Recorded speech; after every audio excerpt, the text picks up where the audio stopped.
Hallo, herzlich willkommen. Das ist die Andrea, ich bin die Tina und wir machen heute Yoga fürs zweite Trimester. Achte, egal was du tust, immer darauf, dass du dich gut fühlst. Sobald du merkst, dass es zu fordernd wird, nimm dich raus, mach eine Pause, steig später wieder ein.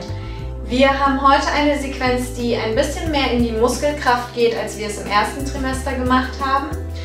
Und es kann aber sein, dass heute einfach nicht der Tag für dich ist, es so zu machen. Dann mach es nicht und probier es morgen nochmal. In jedem Fall schau, dass du dich gut fühlst. Wir beginnen in einem bequemen Sitz. Du kannst dich gerne erhöht setzen auf einen Block, eine Decke, ein großes Buch. Andrea hat einen Block gewählt und den Schneidersitz. Ich sitze im Fersensitz. Schau einfach, wie du dich am bequemsten fühlst. Schließ deine Augen und im Einatmen richte dich ein bisschen mehr auf. Ausatmen, lass die Schultern ganz sanft sinken. Entspann den Kiefer, den Nacken, deinen Blick. Und die erste Übung ist der Yoga-Vollatem. Der hilft bei Kurzatmigkeit, bei Kreislaufproblemen. Du solltest die Übung ganz langsam machen, kannst sie auch mehrmals täglich zwischendurch machen. Atme einmal tief ein zu Beginn und durch den Mund aus. Und dann atme vollständig ein in den unteren Bauch, in deine Rippen, in deine Schultern und atme aus, Schultern, Rippen, Bauch. Atme ein, Bauch, Rippen, Schultern, atme aus, Schultern, Rippen, Bauch. Du kannst es langsamer machen oder ein bisschen schneller, wenn du merkst, mein Atem ist kurz, das Lungenvolumen ist zurzeit nicht so da. Versuch dich dabei zu entspannen. Noch 2 mehr, atme tief ein. Tief aus. Noch einmal.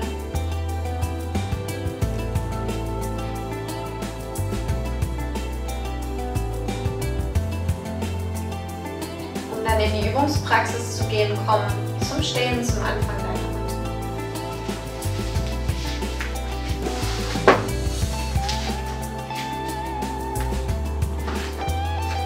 Setz deine Füße mattenweit auseinander. Und dann schließ auch hier zu Beginn nochmal die Augen. Fühl deine Füße, fühl festen Stand im Boden. Im nächsten Einatmen heb die Arme zu den Seiten. Ausatmen, beug deine Knie und tauch nach unten in eine Vorbeuge. Setz die Fingerspitzen auf. Atme ein, jetzt zieh die Wirbelsäule lang, Schulterblätter zurück. Und dann langsam ausatmen, bringst du ein Knie nach dem anderen zurück auf die Matte. Schau, dass deine Knie 10 cm hinter deinen Hüften stehen, bitte. Also es ist ein sehr weiter Vierfußstand. Fächer deine Hände auf, sodass du ganz kraftvoll durch deine Basis in die Matte drücken kannst. Atme ein, zieh deine Brust ein bisschen nach vorne. Ausatmen, beug deine Ellbogen ein paar Zentimeter an. Denn jetzt einatmen, streck die Arme wieder, du wirst deine Armkraft brauchen. Und dann beug wieder, atme aus. Einatmen, streck. Ausatmen, beug. Mach noch 3 Stück in deinem Maß. Andrea geht schon sehr tief, du kannst auch viel weiter oben bleiben, so wie ich, nur einen ganz kleinen Bewegungsradius hier nehmen, so dass deine Armkraft das gut halten kann. Und dann langsam drück dich zurück in eine Kindeshaltung. Mach die Knie ganz weit, ruhig mattenweit. Leg deine Stirn ab, Richtung Boden. Bring die Hände auf Fingerspitzen, wie so Tipi-Zelte. Deine Handinnenfläche löst sich vom Boden. Und mit dem Einatmen machst du die Wirbelsäule ganz lang. Und ausatmen sinkst du ein bisschen tiefer nach unten.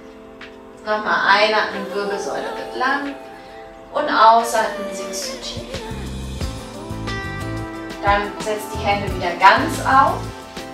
Komm nach oben zurück in den Vierfußstand, das Becken hebt.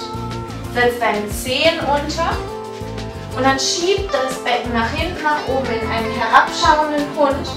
Mach die Füße sofort wieder mattenweit mit. Lass den Kopf kurz hängen, das kann für den Kreislauf etwas anstrengend sein hier. Wir bleiben nicht lange in der Haltung. Langsam lauf die Hände zu deinen Füßen, beug die Knie dabei an. Bring die Hände auf die Oberschenkel und mit geradem Rücken richte dich nach oben auf zum Stehen. Lass kurz nachwirken. Wenn du merkst, dass dein Kreislauf jetzt verrückt spielt, dann kannst du die Hände öffnen und schließen, ein paar Mal pumpen. Das tut meistens sehr gut und hilft, wenn es jetzt so ein bisschen schwummrig ist. Dann öffne die Augen, lass den Blick klar werden. Jetzt geht es ein bisschen an die Beinkraft. Stell dein rechtes Bein etwa 1 Meter weit vor. Hände kommen zur Taille und du beugst dein linkes Knie Richtung Boden. Atme hier ein, atme aus, geh mit dem Knie etwas tief. Atme ein, strecke, atme aus, beuge. Wenn der Schritt etwas zu kurz geraten ist, dann mach den Schritt ruhig etwas weiter, sodass dein rechtes Knie über dem rechten Fußgelenk ist.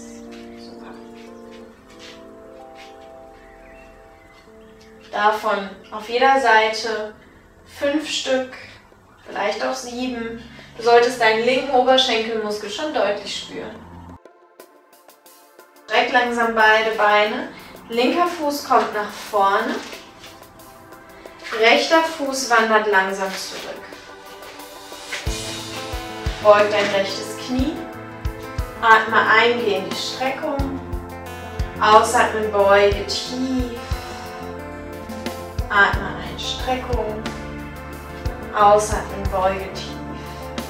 Wieder 5 bis 7. Du spürst den rechten Oberschenkelmuskel. Versuch durch deine Atmung die Übung ruhig zu gestalten, dich durchzuatmen, wenn es intensiv wird. Atem, ganz wichtiges Hilfsmittel im Yoga und für deine Schwangerschaft, für die Geburt. Schau nach vorne, langsam der Schritt vor. Kurze Pause im Stehen, lass die Arme sinken.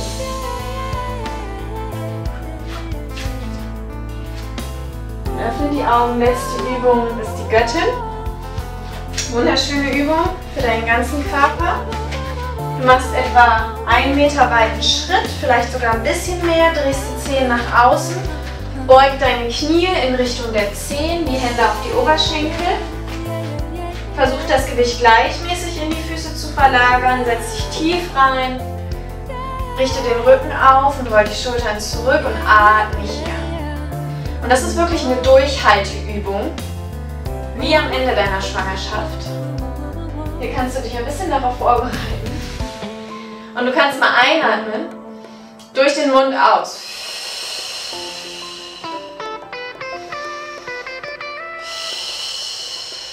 Gerade wenn es hart wird, wenn es intensiv wird.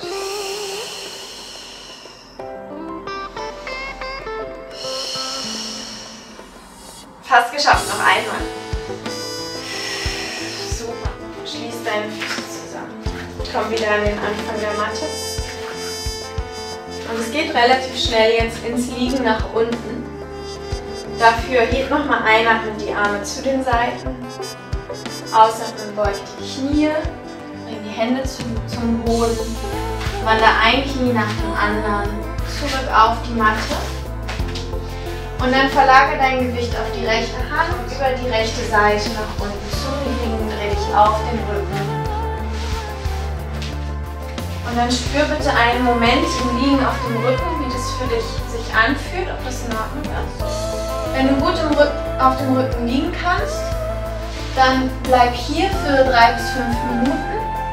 Wenn es nicht so schön ist, wenn du lieber in die Seitwaage gehen möchtest, dann dreh dich auf deine Seite.